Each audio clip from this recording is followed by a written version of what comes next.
Hey there, I'm Lance and I'm a gamer. And I'm Sam and I'm a non-gamer. We are Love to Hate, where we try to help gamers find great games to play with non-gamers. And today we're taking a look at Mindmeld by TMI Games. Mindmeld is a party game for 4 to 12 players that is coming to crowdfunding here in the near future. And we got a chance to take a look at one of the prototypes. Obviously, this is a prototype. It's going to look a lot different once it's released from crowdfunding. And this is a fun little game in which you are going to be trying to make connections with the other people at the table playing the game with you. You've got some dry erase markers. You're going to be writing down words. Let's take a look at how it works down below, and then we'll come back and share our thoughts on it as a gamer and non-gamer. All right, I have Mindmeld on the table. Let me show you guys how this party game for 4 to 12 players is going to work. Now, I do want to make sure to point out everything you see here is prototype. The final artwork components and maybe even some of the rules might change once it's released from crowdfunding, and it will look much better. It'll look more well polished than what you see here. This is obviously a prototype with these cards and the box the way it looks, and these boards and the player markers. So that's what you have here with this game. You see everything that comes with it. You've got cards, you've got boards, you've got markers. Now, what are you doing in this game? Well, this is a party game, and everybody is going to be competing against one another, trying to get to 10 points first to be the winner. And all you have to do to get points in this game is to have the same thinking as someone else in your group and come up with the same word or phrase that connects two of the key words on these cards. A round is very simple. You'll elect someone to be the start player. Maybe it's the youngest person. Maybe it's the person who said, I don't like party games. Whatever you end up determining to be the thing that makes the start player, you'll go with that. And you will set this deck of cards to their left and between them and the player to their left, and they will draw, the start player will draw a card and the player to their left will draw a card. And these cards are double-sided. They've got words on both sides, and each player will secretly pick a word on their card. So for instance, maybe the start player picks movie and the player to their left picks baseball. And on the count of 3, they'll shout out their words at the same time. Movie, baseball. Then all of the players will have a board and a marker, and they will use their marker and board to secretly, in their board here, you're going to fold this and keep your answers hidden, to write down a word or phrase that connects those two things together, movie, baseball. So we're going to say The Sandlot because, yeah, why not? That's the best movie baseball movie out there. And you'll fold it over, and after everybody has locked in their answers, then you will reveal your answers one at a time going around the circle. If the two people holding the cards are a match with their particular answers, then they are going to get 3 points. And then if anybody else in the circle matches anybody else, then they will get 1 point. In addition, so the people who are holding the two cards can earn up to 4 points on one round, but you got to make a match with what you have here. So I said Sandlot, but you know, there's lots of baseball movies out there. Rookie of the Year, go Cubs, you know, that's a great one. But obviously there's lots of baseball movies out there. So that's all there is to the game.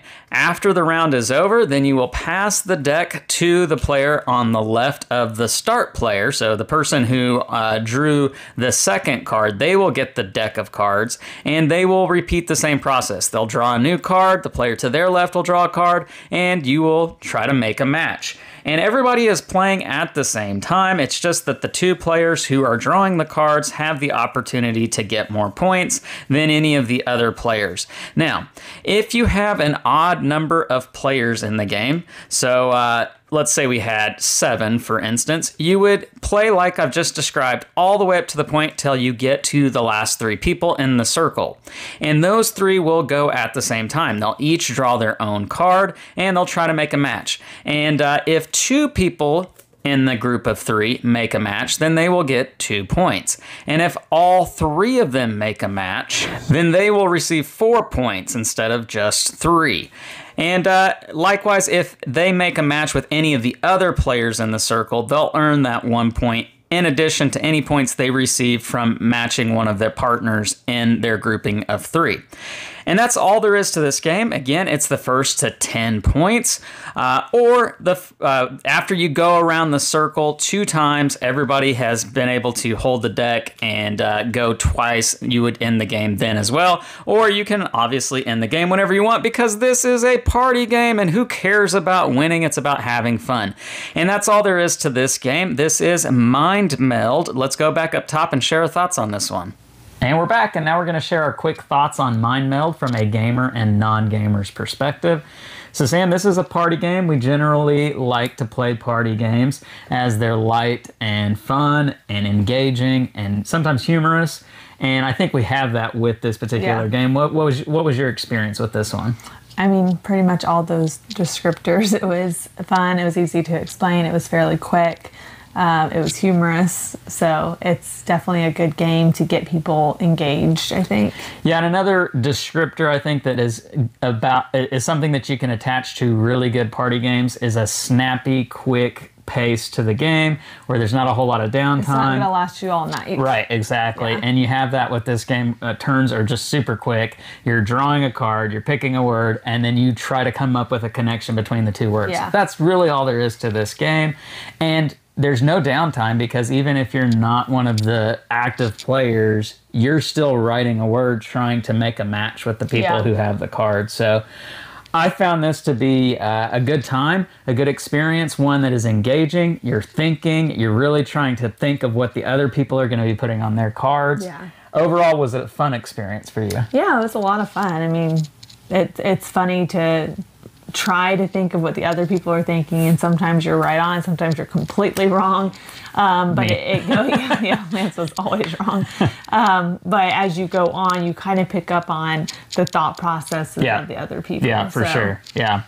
And even just seeing the word that the people pick on their cards, because you have several words, you've got like 10 options there front and back on the card, and you're kind of like, why would you pick that word? There's nothing that goes good with that word. And then other times it's like, well, obviously you'd pick that word.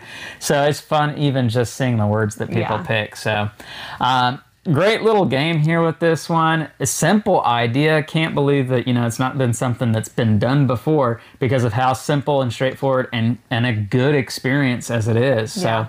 So as a gamer, I really enjoyed it. It's a great little party game. For you as a non-gamer, what'd you think? Yeah, I thought it was great. Okay. Well, there you have it, straight from a non-gamer.